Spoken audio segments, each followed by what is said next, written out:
नमस्कार दोस्तों, स्वागत है आपका कंप्यूटर की इस क्लास में। तो दोस्तों, हम जैसा कि पिछली क्लास में हमने कंप्यूटर का इतिहास चालू किया था, जिसमें हमने कंप्यूटर की कुछ महत्वपूर्ण डिवाइस और कंप्यूटर की उत्पत्ति के बारे में जाना था। उसी क्लास को हम बढ़ाते हुए आज बात करेंगे कंप्यूटर की पीढ़ियों के बारे में, कंप्यूटर की जनरेशन्स के बारे में। तो देखिए दोस्तों, कंप्यूटर की जनरेशनों की ज़रूरत क्यों पड़ी? तो समय के अनुसार क्या हुआ, हार्डवेयर और सॉफ्टवेयर में जो बदलाव आए, उन्हीं के अनुसार हमारी पीढ़ियाँ हुई। तो कंप्यूटर में यदि हम बात करें तो टोटल 5 पीढ़ियाँ हुई। कितनी? 5। पहली, दूसरी, तीसरी। तो प्रत्येक एक टाइम पीरियड के साथ या तो किसी हार्डवेयर में बदलाव हुआ या किसी सॉफ्टवेयर में बदलाव हुआ। उन्हीं को मद्देनज़र ध्यान में रखते हुए हम इन पीढ़ियों के बारे में चर्चा करेंगे कि पहली पीढ़ी में ऐसा महत्वपूर्ण हार्डवेयर कौन सा था, महत्वपूर्ण सॉफ्टवेयर कौन सा था, सेकंड पीढ़ी का महत्वपूर्ण हार्डवेयर कौन सा है, सेकंड हार्डवेयर कौन सा है। तो इनकी शुरुआत हमारी हुई थी जब हमारा पहला इलेक्ट्रॉनिक कंप्यूटर आया था, एनियक। पिछली क्लास में हमने एनियक के बारे में जाना था। उसी में से शुरुआत हुई थी पहली पीढ़ी की। उस पहली पीढ़ी का जो सबसे महत्वपूर्ण कंपोनेंट था वो था वैक्यूम ट्यूब्स, निर्वात नलिका। तो यहीं से हमारी शुरुआत हुई थी है पीढ़ियों की। तो पहली पीढ़ी की जो टाइमलाइन है दोस्तों, वो ध्यान रहे 1942 से लेकर के और 1955 तक है। तो सबसे पहले तो आपको प्रत्येक पीढ़ी की टाइमलाइन याद रखनी है कि कौन सी पीढ़ी कब शुरू होती है और कब खत्म होती है। तो पहली पीढ़ी की टाइमलाइन है 1942 से 1955 और इस पीढ़ी के कंप्यूटरों का जो सबसे महत्वपूर्ण भाग था वो थी निर्वात नलिकाएं। ये आकार में, जैसा कि हमने बताया था आपको, कि जो हमारा एनियक था, फर्स्ट इलेक्ट्रॉनिक कंप्यूटर, वो एक बड़े हॉल के बराबर था। तो बड़े हॉल के बराबर यानी कि साइज में बहुत बड़े होते थे और स्पीड बहुत धीमी होती थी। तो ये इनका एक ड्रॉबैक था कि आकार बहुत ही ज़्यादा फैला हुआ था और स्पीड इनकी क्या थी, बहुत ही स्लो थी। तो ऐसे ही इस पीढ़ी के कंप्यूटरों में लगभग 18,000 निर्वात नलिकाएं एक कंप्यूटर के अंदर इस्तेमाल की जाती थी। तो निर्वात नलिका से रिलेटेड एक ही बहुत ही शानदार सा क्वेश्चन अभी वीडियो एग्जाम में पूछा गया था कि जो वैक्यूम ट्यूब्स है, इसकी जो इन्वेंट की गई थी, ये कब की गई थी, खोज कब की गई थी? तो ये दोस्तों ध्यान रहे 1904 के अंतर्गत जॉन एम्ब्रोस फ्लेमिंग के द्वारा। क्या नाम है उनका? John Ambrose Fleming. ये देखिए 1904 ईस्वी में जॉन एम्ब्रोस फ्लेमिंग के द्वारा इसकी खोज की गई थी। तो ये बात आपको विशेष ध्यान रखनी है कि पहली पीढ़ी के कंप्यूटरों का मुख्य पुर्जा क्या था। तो आपको याद होना चाहिए वैक्यूम ट्यूब्स, और पूछ ले वैक्यूम ट्यूब्स की खोज कब की गई थी? तो 1904 में जॉन एम्ब्रोस फ्लेमिंग के द्वारा। दूसरा एक होता है इनका पेटेंट लेना। क्या? पेटेंट। तो पेटेंट के बारे में ध्यान रहे, वैक्यूम ट्यूब्स का पेटेंट 2 साल बाद यानी कि 1906 के बाद लिया गया है। तो ये भी एक ईयर आप याद रख सकते हैं। काफ़ी बार ऑप्शन में आपको 1904 ने मिल करके क्या मिल जाएगा, 1906। एक तो होता है इन्वेंटिंग की ईयर कि कब इसको बनाया गया था, तो वो है 1904, और कब इसको पेटेंट करवाया गया था, कब पहली बार इस्तेमाल लेना चालू किया, तो वो है आपकी 1906। और इसी पीढ़ी के कंप्यूटरों में सबसे ज़्यादा यूज की गई जो भाषा थी वो है मशीन भाषा, जो हमारी बाइनरी नंबर से बनी हुई होती है, या हम कहते हैं बाइनरी लैंग्वेज भी बोलते हैं, जिसमें 0 और 1 का उपयोग किया जाता है, जिसे आज भी हमारा कंप्यूटर समझता है। तो वर्तमान में भी जो कंप्यूटर समझता है वो लैंग्वेज कौन सी है? मशीन लैंग्वेज है। साथ ही साथ कुछ कंप्यूटरों में असेंबली लैंग्वेज भी यूज की गई। तो 2 भाषाएं यहाँ पर इस्तेमाल की गई हैं, एक मशीन भाषा और एक असेंबली भाषा। कुछ कंप्यूटर हैं जिनके नाम हम आपको बता दें, एक है आपका एनियक, एक है एडसेक, एडबैक, जिनकी हम पहले चर्चा कर चुके हैं। फुल फॉर्म थी, उनके इन्वेंटर कौन थे, बनाने वाले कौन थे? यूनिवैक था, मार्क 1 था, एबीसी था। ये सब हमारे पहली पीढ़ी के कंप्यूटर हैं दोस्तों। ध्यान दे लें कौन सी पीढ़ी के कंप्यूटर है ये? पहली पीढ़ी के कंप्यूटर हैं। साथ ही साथ हमने इसी टाइम पर जाना था कि इन पीढ़ी के कंप्यूटर में जो निर्देश दिए गए थे, यानी इनपुट और आउटपुट जो दिए जा रहे थे, वो पंच कार्ड के द्वारा दिए जा रहे थे, और मेमोरी को स्टोर करने के लिए, आंकड़ों को सहेजने के लिए यहाँ पर मैग्नेटिक ड्रम का उपयोग किया जा रहा था। तो 2 डिवाइसों के नाम ध्यान रखने हैं कि निर्देश देने वाली या लेने वाले, यानी इनपुट और आउटपुट प्राप्त करने वाली डिवाइस कौन सी थी, या लेने वाली कौन सी डिवाइस थी? तो वो है पंच कार्ड, जिसके जनक हमने जाने थे हरमन हॉलरिथ थे। ये विशेष ध्यान रखना है, हरमन हॉलरिथ का नाम। दूसरा आपको ध्यान में रखना है कि मेमोरी स्टोर करने के लिए कौन सी डिवाइस यूज की गई थी, तो उसका नाम है दोस्तों मैग्नेटिक ड्रम। तो यही बातें आपको ध्यान रखनी है पहली पीढ़ी के बारे में। एक बार दोबारा से आप रिवाइज कर लेंगे, पहली पीढ़ी में विशेष क्या बातें रखनी है। सबसे महत्वपूर्ण hardware vacuum tubes. Vacuum tubes को कब बनाया गया? 1904 में। किसके द्वारा बनाया गया? जॉन एम्ब्रोस फ्लेमिंग के द्वारा बनाया गया। लैंग्वेज कौन सी इस्तेमाल की गई? तो मशीन लैंग्वेज और असेंबली लैंग्वेज। दूसरा, निर्देश देने के लिए कौन सी डिवाइस इस्तेमाल ली गई? Punch card. मेमोरी को स्टोर करने के लिए कौन सी डिवाइस इस्तेमाल ली गई? तो ध्यान रहे आपका मैग्नेटिक ड्रम, चुंबकीय ड्रम। कौन कौन से कंप्यूटर हैं, तो वो नाम आपको ध्यान में रखने हैं। जो फर्स्ट है, देखो पहला इलेक्ट्रॉनिक कंप्यूटर था ENIAC, पहला डिजिटली कंप्यूटर था EDSEC, पहला स्टोरेज कंप्यूटर था EDSEC, फुल फॉर्म हमने पढ़ी हुई है। पहला इलेक्ट्रोमैकेनिकल कंप्यूटर था मार्क 1, पहला कॉमर्शियल कंप्यूटर था यूनिवैक। तो इन सब के बारे में हम पिछले वीडियो में, पिछली क्लास में चर्चा ऑलरेडी कर चुके हैं। फिर बात करते हैं हम सेकंड जनरेशन की। तो जैसे ही हमारी फर्स्ट जनरेशन खत्म हुई 1955 में, सेकंड जनरेशन की शुरुआत होती है। सेकंड जनरेशन का जो बड़ा चेंजेस था वो ये था कि निर्वात नलिका के स्थान पर, यानी वैक्यूम ट्यूब के स्थान पर ट्रांजिस्टर का इस्तेमाल किया गया। किसका? ट्रांजिस्टर का। और ट्रांजिस्टर जो है हमारी एक अर्धचालक से बनी हुई डिवाइस होती है, जिसका आविष्कार, ध्यान रहे, विलियम शॉकले और जॉन वार्डिन के द्वारा 1947 में किया गया। ये दोनों नाम आपको ध्यान में रखने हैं कि ट्रांजिस्टर, पहली बात तो निर्वात नलिका की जगह पर, तो मेन हार्डवेयर कौन सा हो गया, मेन कंपोनेंट कौन सा हो गया द्वितीय पीढ़ी का? ट्रांजिस्टर हो गया। और ट्रांजिस्टर का आविष्कार किसके द्वारा किया गया है, तो वो दो नाम हैं आपके, विलियम शॉकले और जॉन वार्डिन के द्वारा। कब किया गया है? 1947 में किया गया है दोस्तों। ये आपको बात ध्यान में रखनी है। साथ ही साथ अब बात आती है लैंग्वेज की, कि कौन सी भाषा का इस्तेमाल हमने द्वितीय पीढ़ी में किया। तो दोस्तों द्वितीय पीढ़ी में एक तो असेंबली भाषा मुख्य भाषा थी, साथ ही साथ यहाँ पर दो उच्च स्तरीय भाषाओं का इस्तेमाल हुआ है। वो दोनों नाम आपको ध्यान में रखने हैं, एक है फोर्ट्रॉन और एक है कोबोल। ध्यान रहे, फोर्ट्रॉन और कोबोल, दो उच्च स्तरीय भाषाओं का इस्तेमाल कौन सी पीढ़ी में हुआ है? द्वितीय पीढ़ी में हुआ है। नेक्स्ट है आपका कि मेमोरी का स्टोर करने के लिए किसका उपयोग किया गया है, तो वो है आपकी चुंबकीय डिस्क, मैग्नेटिक डिस्क का इस्तेमाल किया गया है। दोबारा से सुने, ध्यान से सुने, मैग्नेटिक डिस्क का उपयोग क्यों कर रहे हैं हम? मेमोरी स्टोर करने के लिए, मेमोरी डिवाइस के रूप में। लैंग्वेज कौन सी उपयोग की जा रही है, तो मुख्य भाषा है असेंबली लैंग्वेज। कौन सी है? असेंबली लैंग्वेज, असेंबली भाषा। और उच्च स्तरीय भाषाओं में हमारी दो उच्च स्तरीय भाषाएं हैं, जिनका नाम है, एक है आपकी फोर्ट्रॉन और एक है कोबोल। ये हमारी मैथमेटिकल कैलकुलेशन के लिए फॉर्मूला ट्रांसलेशन इस्तेमाल की जाती थी, और ये हमारी बिजनेस पर्पज से इस्तेमाल की जाती थी। कोबोल किस उद्देश्य से? बिजनेस के उद्देश्य से की जाती थी। दूसरा, साथ ही साथ में यहाँ पर हमारे पास में प्रोसेसर्स आने लगे, यानी एक तरह से ऑपरेटिंग सिस्टम की तरह कार्य करने वाले। तो एक ऑपरेटिंग सिस्टम यूज किया गया, batch processing software, batch operating software.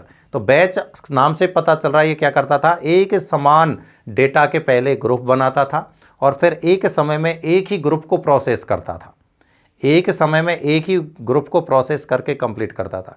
इसका ड्रॉबैक ये था कि एक बार यदि यूजर के द्वारा आपने प्रोसेसिंग चालू कर दी तो उसको फिर आप एंड नहीं कर सकते, उसका सारा कंट्रोल उसी के कर्नल के पास में होता है, जो कि हमारे ऑपरेटिंग सिस्टम का मेन पार्ट होता है। तो ज़्यादा डिटेल से चर्चा हम आगे जब ऑपरेटिंग सिस्टम पढ़ेंगे तब करेंगे। अभी ध्यान इतना दे लेना है कि द्वितीय पीढ़ी में ऑपरेटिंग सिस्टम या प्रोसेसिंग सॉफ्टवेयर के नाम पर किसका इस्तेमाल किया गया था, वो है नाम batch operating system, batch processing software. ये भी आपको बात ध्यान में रखनी है। साथ ही साथ इसके जो दूसरे मेन पार्ट थे कि इसमें कंप्यूटर कौन कौन से आए हैं, तो कंप्यूटर देखो, IBM का एक मॉडल नंबर था 703, IBM का कौन सा था? 703। ऐसे ही हमारा IBM का एक और था जो था 1402। ये नाम है आपको जो सीधे सीधे ध्यान में रखने हैं, 703 और 1402, IBM का ही 1602। हनीवेल, ये सबसे ज़्यादा चर्चा में रहने वाला था क्योंकि कॉमर्शियली बहुत यूज हुआ था इसका, हनीवेल का, इसलिए काफ़ी चर्चा में रहा था। तो यदि यहाँ से ऑप्शंस आते हैं तो आपको सबसे पहले, जैसे अभी पटवारी में ये पूछ लिया जा चुका है, IBM 1402 कौन सी पीढ़ी का कंप्यूटर है, सीधा सा क्वेश्चन पूछा गया। तो ध्यान रहे ये किसके अंतर्गत है? द्वितीय पीढ़ी में। और सेम यही नाम दोबारा से कंप्यूटर अनुदेशक की एग्जाम में भी पूछा गया था राजस्थान की में, कि IBM 1402 कौन सी पीढ़ी का कंप्यूटर है। देखो कितना सिंपल सा क्वेश्चन आपको कंप्यूटर टीचर की एग्जाम में पूछा जा रहा है। साथ ही साथ एक है CDC 3600। CDC वो कंपनी है जिसने दुनिया को पहला सुपर कंप्यूटर दिया था, उस कंपनी का नाम है CDC। तो ये कंप्यूटरों के नाम आपको द्वितीय पीढ़ी में भी ध्यान रखने हैं। सबसे ज़्यादा पूछे जाने वाले कंप्यूटर के उदाहरण होते हैं पहली और दूसरी पीढ़ी के, दोनों के ध्यान रखने हैं। फिर बात करते हैं दोस्तों हम तीसरी पीढ़ी की। तीसरी पीढ़ी में हमारे पास ट्रांजिस्टर को हटा करके IC का इस्तेमाल किया गया है। ट्रांजिस्टर को किसने रिप्लेस किया? सीधा सा क्वेश्चन बनेगा IC की फुल फॉर्म क्या होती है? Integrated circuit. फिर आज बात आती है IC का आविष्कार किसके द्वारा किया गया? तो ध्यान रहे, जे किल्बी के द्वारा। किसके द्वारा? किल्बी, जे किल्बी। ये नाम है वैज्ञानिक का जिन्होंने इसको बनाया है आईसी को। आईसी एक अर्धचालक यानी सेमीकंडक्टर से बनी हुई चिप होती है। ध्यान रहे आविष्कार हुआ था इसका 1958 ईस्वी में। उस चिप के अंदर बहुत सारे रजिस्टर ट्रांजिस्टर बने हुए होते हैं जिनसे हमारी यानी बहुत सारे कंपोनेंट एक छोटी सी चिप में आ जाते हैं। तो सबसे बड़ा इस चिप का फ़ायदा क्या हुआ कि कंप्यूटर की साइज़ बहुत कम होती गई और उसकी स्पीड क्या हुई, बढ़ती गई। तो ये तृतीय पीढ़ी का मेन रोल अदा करने वाले कंपोनेंट साबित हुआ आईसी। दूसरी बात करते हैं आईसी के साथ साथ कि इस पीढ़ी में हमने जो मेमोरी को स्टोर करने के लिए डिवाइस यूज में ली गई थी वो हमारी मैग्नेटिक टैप और मैग्नेटिक डिस्क की थी। साथ ही साथ प्रोसेसर के तौर पर हमने जो ऑपरेटिंग सिस्टम यूज किए वो थे टाइम शेयरिंग ऑपरेटिंग सिस्टम। और भाषा की यदि हम बात करें दोस्तों तो यहाँ पर जो भाषा इस्तेमाल की गई है वो पूरी तरह से उच्च स्तरीय भाषा थी। कौन सी? उच्च स्तरीय हाई लेवल लैंग्वेज, जिनमें से सबसे महत्वपूर्ण भाषा इस पीढ़ी में जो आई थी वो थी सी लैंग्वेज। 1972 में 1972 में सी लैंग्वेज डेनिस रिची के द्वारा बनाई गई थी, वो हमारी तीसरी पीढ़ी की ही देन है। तो यहाँ पर आप मेन इनकी बातों को ध्यान में रखेंगे। दोबारा से सुने, तीसरी पीढ़ी में हमने क्या क्या बोला है। सबसे पहले तो ट्रांजिस्टर को किसके द्वारा रिप्लेस किया गया? आईसी के द्वारा। आईसी की फुल फॉर्म क्या है? Integrated circuit. आईसी होती क्या है? तो सिलिकॉन की बनी एक चिप होती है। जहाँ ऑप्शन में सिलिकॉन नहीं हो तो दूसरा नाम जर्मेनियम होगा। यानी दो ही सेमीकंडक्टर हम सबसे ज़्यादा इस्तेमाल करते हैं, एक है आपका सिलिकॉन और दूसरा है जर्मेनियम। ज़्यादातर ये क्वेश्चन हमारा जूनियर अकाउंटेंट की एग्जाम में आया था लास्ट टाइम, लास्ट का क्वेश्चन था और पूछा गया था कि जो सेमी चिप होती है वो किसकी बनी हुई होती है, तो आंसर क्या था उसका? सिलिकॉन की बनी हुई होती है। आईसी का आविष्कार किसने किया था? तो 1958 में जे.एस. किल्बी ने किया था। तो ये भी हम लाइन आपको बता चुके हैं। ऑपरेटिंग सिस्टम की बात हुई तो कौन से आ गए यहाँ पर? Time sharing operating system. देखो टाइम शेयरिंग का मतलब था अभी हम बैच ऑपरेटिंग सिस्टम में एक समय में एक ही बैच, एक ही ग्रुप को, जो भी एक समान डेटा का ग्रुप था उसी को प्रोसेस कर रहे थे। यहाँ पर हम एक साथ मल्टीपल ग्रुप को प्रोसेस करेंगे लेकिन सभी के बीच में इक्वल टाइम शेयरिंग डिस्ट्रीब्यूट कर देंगे। इसीलिए इसका नाम क्या पड़ गया? Time sharing operating system. ये इसकी बहुत ही महत्वपूर्ण बात है। भाषा की बात करें तो पूरी तरह से यहाँ कौन सी भाषा यूज हुई है? उच्च स्तरीय भाषा यूज की गई है। उच्च स्तरीय भाषा में भी यहाँ पर सबसे ज़्यादा चर्चा में रहने वाली जो भाषा थी वो थी सी लैंग्वेज। सी भाषा सभी ने नाम सुना होता है, C++, जावा, इस तरीके से। तो सी भाषा का आविष्कार किसके द्वारा किया गया? डेनिस रिची के द्वारा किया गया।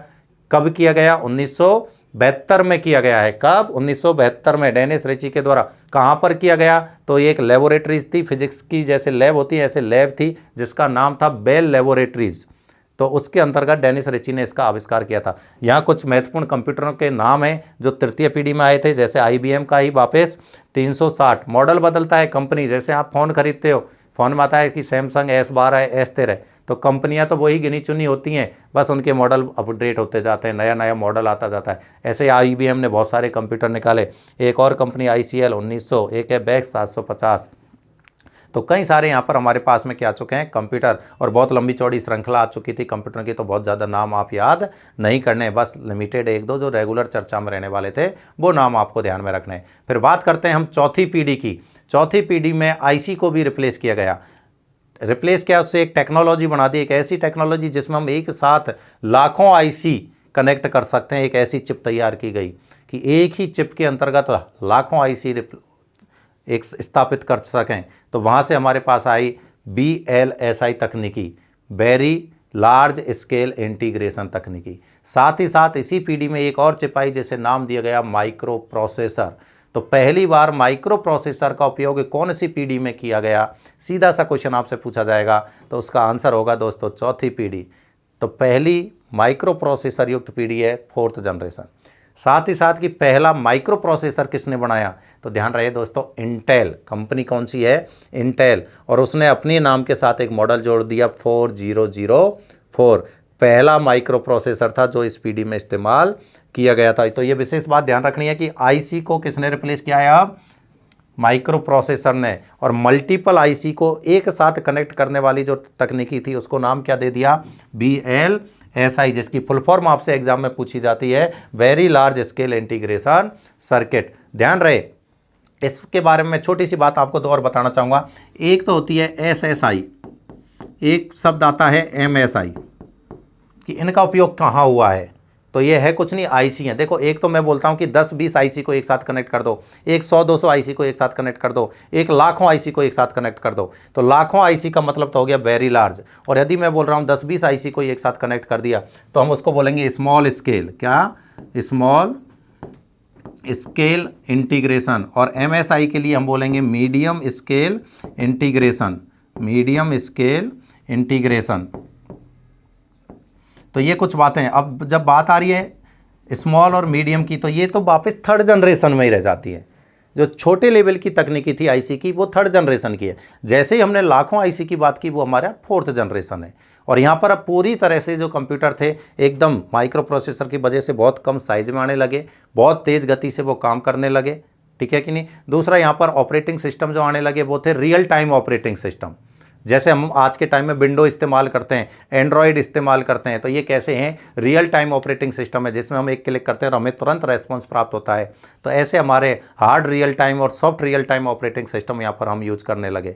तो ये बात आपको विशेष ध्यान में रखनी है। और देखो माइक्रो प्रोसेसर को दूसरा माइक्रो चिप भी कहते हैं, कंप्यूटर का दिमाग भी कहते हैं, कंप्यूटर का ब्रेन, हार्ट, जो भी आप बोलेंगे वो सब किसके नाम है? माइक्रो प्रोसेसर के नाम है। इसकी देन है कि कंप्यूटर की साइज इतनी है कि आज आप एक हथेली में लेकर के घूम सकते हो। ये सब माइक्रो प्रोसेसर की देन है दोस्तों। तो माइक्रो प्रोसेसर में ये बात ध्यान रखने की पहला माइक्रो प्रोसेसर कौन सा था, तो ये मैं आपको ऑलरेडी बता चुका हूँ, इंटेल 4004, जो कि 1970 में इंटेल कंपनी के द्वारा बनाया गया था। दूसरा आपको इसके जनक के नाम भी ध्यान में रखने हैं, जो कि है हमारे टेड हॉप और मार्सन हॉप, दो ब्रदर्स थे। हॉप ब्रदर्स इनके बारे में कहा जाता है कि हॉप ब्रदर्स के द्वारा पहला माइक्रो प्रोसेसर बनाया गया था। तो दोनों के नाम अच्छे से ध्यान कर लें, टेड हॉप और मार्सन हॉप। यही बातें आपको चौथी पीढ़ी के बारे में ध्यान में रखनी है। अब हमारे पास में डिस्क है, देखो मैग्नेटिक डिस्क भी थी, मैग्नेटिक टैप भी थी, और सेमीकंडक्टर मेमोरी यहाँ पर भी आने लगी। कैसी? सेमीकंडक्टर मेमोरी, यानी चिप के रूप में मेमोरी का भी यहाँ पर इस्तेमाल हम करने लगे थे। दूसरा बहुत सारे और सॉफ्टवेयर्स आए थे जिनकी चर्चा बाद में करेंगे, क्योंकि यहाँ इसी पीढ़ी में हमारी दो बड़ी कंपनी आ चुकी थी, एक माइक्रोसॉफ्ट और एक एप्पल। माइक्रोसॉफ्ट कंपनी आपकी 1975 में आ चुकी थी और एक एप्पल आपकी 1976, एक साल के गैप में। उन्होंने इस पीढ़ी के अंतर्गत चौथी पीढ़ी में क्रांतिकारी कदम, क्रांतिकारी परिवर्तन किए। एक से एक GUI ऑपरेटिंग सिस्टम लेके आए, मैक ऑपरेटिंग सिस्टम आया, इधर विंडो ऑपरेटिंग सिस्टम आया। तो ये जो टाइम लाइन है हमारा 74 से लेकर के 89, फोर्थ जनरेशन का बहुत ही महत्वपूर्ण टाइम लाइन है। कंप्यूटर के क्षेत्र में और टेक्नोलॉजी के क्षेत्र में सबसे ज़्यादा क्रांतिकारी परिवर्तन इसी पीढ़ी में हुए हैं दोस्तों, ठीक है। नेक्स्ट हम बात करते हैं फिफ्थ जनरेशन की, जिसका हम वर्तमान में जी रहे हैं। हम और आप जो कंप्यूटर सिस्टम इस्तेमाल कर रहे हैं वो हमारा फिफ्थ जनरेशन का सिस्टम है। इसमें हमने करोड़ों आईसी को एक साथ स्थापित किया। अब देखो हमने अभी बात की कि लाखों आईसी एक साथ कनेक्ट कर रहे हैं, तो हम बोल रहे हैं BLSI।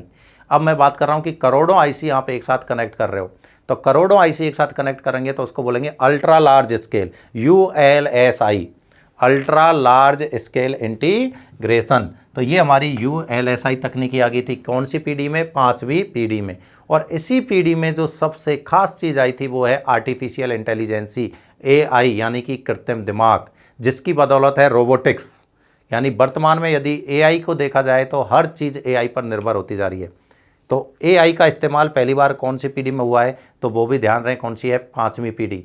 दूसरा mobile communication, voice recognition, parallel processing, ऐसी हजारों आपकी तकनीकी जो फिफ्थ जनरेशन का यूज है। इंटरनेट है वो भी फिफ्थ जनरेशन की देन है। यानी वर्तमान में आपने जितने भी चेंजेस देखे हैं, जो आप ब्राउज़र्स वगैरह पढ़ते हैं, सर्च इंजन, ये इंटरनेट के जितने भी हमारे क्रांतिकारी कदम है वो सब फिफ्थ जनरेशन में, और आने वाले जो भी चेंजेस होंगे वो भी किस में होंगे? फिफ्थ जनरेशन में होंगे। तो ये बात भी आप ध्यान रखें कि आज के टाइम का जो कंप्यूटर है सिर्फ एक कंप्यूटर नहीं है। एक आपने खबर पढ़ी होगी, मैं छोटा सा एक क्वेश्चन देता हूं यहीं से, रोबोटिक्स पर आधारित वो क्वेश्चन है, काफ़ी बार पूछा जा चुका है 1-2 एग्जाम में, आगे हम इसकी बार बार चर्चा करते रहेंगे। पहला ह्यूमनॉइड रोबोट कौन सा था जिसको मानव यानी नागरिकता प्राप्त है किसी देश की? इंसानों की तरह व्यवहार करने वाला ऐसा रोबोट जिसे किसी देश की नागरिकता प्राप्त है, तो ये सऊदी अरब के द्वारा बनाया गया एक सोफिया नामक रोबोट था दोस्तों।